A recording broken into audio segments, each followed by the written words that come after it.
Halo semuanya, perkenalkan nama saya Nuraini Fitri, mahasiswi jurusan Teknik Sipil, Program Studi Perancangan Jalan dan Jembatan Politeknik Negeri Sriwijaya.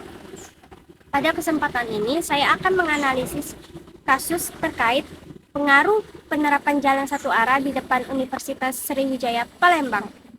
Sistem ini dibuat untuk meningkatkan kenyamanan, tetapi malah menimbulkan persoalan baru. Saya sebagai calon engineer akan menganalisis kasus ini dengan landasan nilai-nilai Pancasila sebagai pedoman bangunan infrastruktur di Indonesia. Yuk kita identifikasi. Seperti yang kita ketahui, penerapan jalan satu arah di sekitaran Unsri bertujuan untuk mengurangi kemacetan.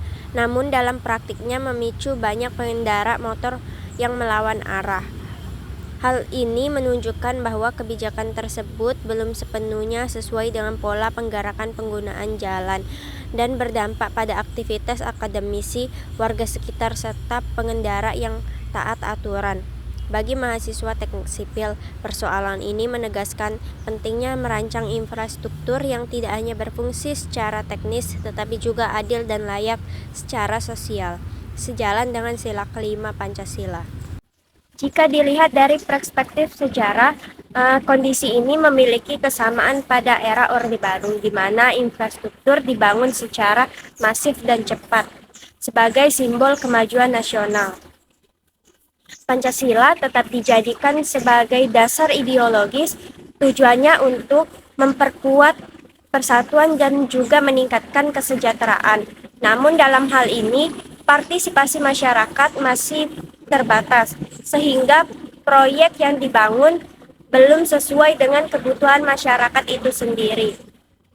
Pelajaran yang diambil pada periode tersebut adalah pembangunan infrastruktur harusnya seimbang dengan perencanaan yang partisipasif dan kontekstual. Hal ini relevan dengan penerapan jalan satu arah di depan Universitas Sriwijaya yang memerlukan evaluasi agar kebijakan yang diambil benar-benar mencerminkan kebutuhan pengguna jalan sehari-hari.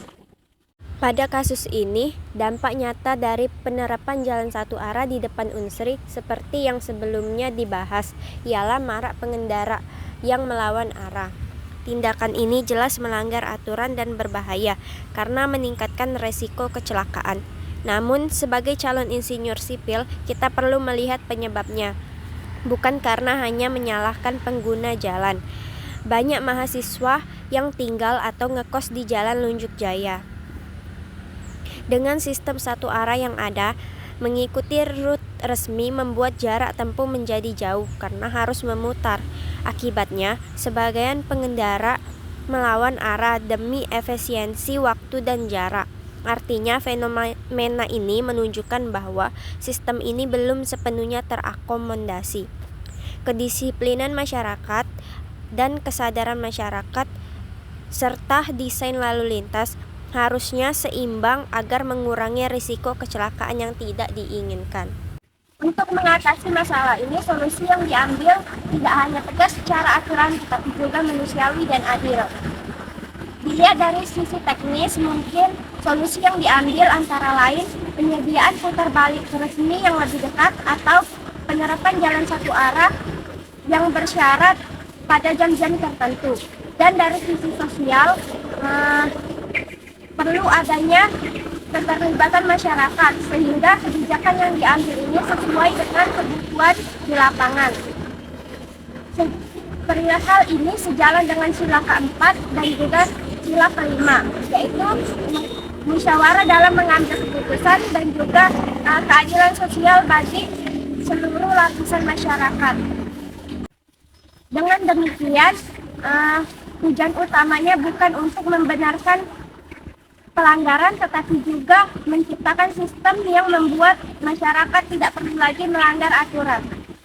Sebagai penutup, penerapan jalan satu arah di depan Unsri ini mengajarkan bahwa infrastruktur yang baik adalah infrastruktur yang memahami manusia.